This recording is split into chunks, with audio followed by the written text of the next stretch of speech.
The champagne flutes clinked around her like tiny bells, mocking the season's promise of joy.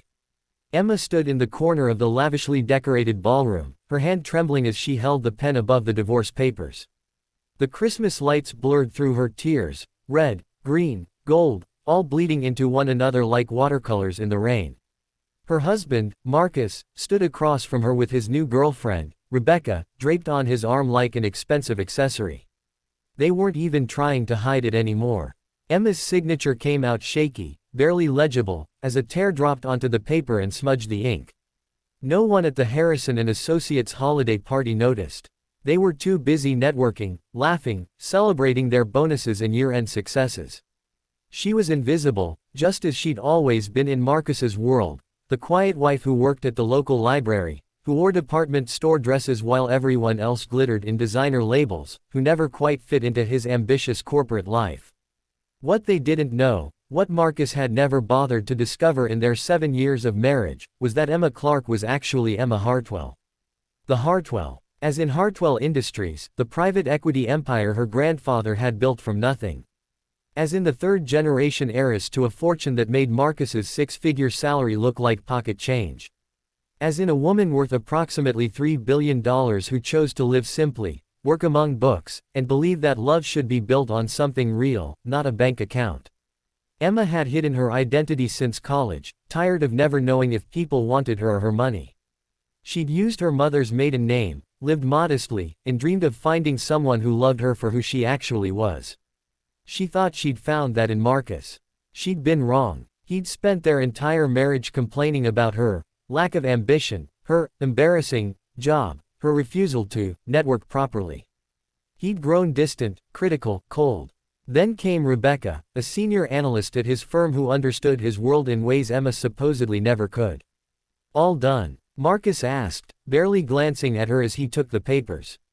His voice held no sadness, no regret. Just impatience to get this unpleasant business finished so he could return to his party, his real life, the future he'd already started building without her. Emma nodded, unable to speak past the lump in her throat. She'd given this man everything, her heart, her time, her unwavering support through every career setback and triumph. She'd held him when his father died, celebrated every promotion, believed in him when he doubted himself. And he'd repaid her by making her feel small, worthless, and fundamentally unlovable. Great. My lawyer will finalize everything after the holidays, Marcus said, already turning away. You can keep the apartment until the end of January. That should give you enough time to find something you can actually afford. The casual cruelty of it hit her like a slap. Rebecca giggled at something someone said, her hand possessively on Marcus's chest. Emma grabbed her coat, a simple wool one from 3 seasons ago, and walked out of the party, out of the building, into the snowy Chicago night.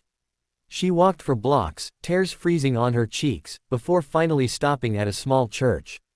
The doors were open, warm light spilling onto the sidewalk. Inside, a community group was setting up for a Christmas dinner for the homeless. Emma watched through the window as volunteers arranged tables and unpacked donations. Something broke open inside her chest. She'd spent 7 years making herself smaller, quieter, less than she was, all for a man who never saw her anyway. She'd abandoned her family, kept them at arm's length because Marcus felt intimidated by wealth he didn't understand. She'd worked at the library not because she was hiding, but because she genuinely loved it, yet she'd let his shame about her lowly job seep into her own sense of self-worth. No more. Emma pulled out her phone and made a call she hadn't made in 3 years. Her brother answered on the second ring. Emma, is that you? Hi, James, she whispered. I'm ready to come home. The next week blurred past in a whirlwind of lawyers, accountants, and family reunions. Her grandfather cried when he saw her. Her mother held her for 20 minutes straight. James wanted to destroy Marcus, but Emma stopped him. He doesn't matter anymore, she said. And she meant it. On New Year's Eve, Emma walked into the Harrison and Associates party, the big one, the one that made the Christmas gathering look like a casual Friday. She wore a gown that cost more than Marcus made in 6 months, her grandmother's diamonds at her throat, and the quiet confidence of a woman who'd finally remembered who she was. The room fell silent as she entered. Marcus froze mid-laugh, his champagne glass halfway to his lips. Rebecca's smile faltered. Emma felt every eye in the room turn toward her, whispers rippling through the crowd like wind through grass. She walked directly to Thomas Harrison, the firm's founder, who was holding court near the bar. "Mr. Harrison," she said warmly. "Emma Hartwell. I believe you knew my grandfather." Thomas Harrison's eyes widened with recognition and delight. "Emma Hartwell. My God, Richard's granddaughter. I had no idea you were in Chicago." Behind her, she heard Marcus's strangled gasp as understanding crashed over him. Emma spent the next hour networking, real networking, discussing potential investments, her family's foundation, and the charitable projects she'd been planning for years but put on hold during her marriage. She donated $500,000 on the spot to the firm's pro bono housing initiative. She was charming, gracious, and utterly in her element.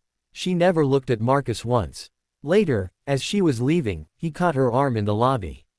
He looked shattered, desperate, nothing like the cold stranger who'd handed her divorce papers. "Emma, I had no idea. You never told me. We can fix this, we can."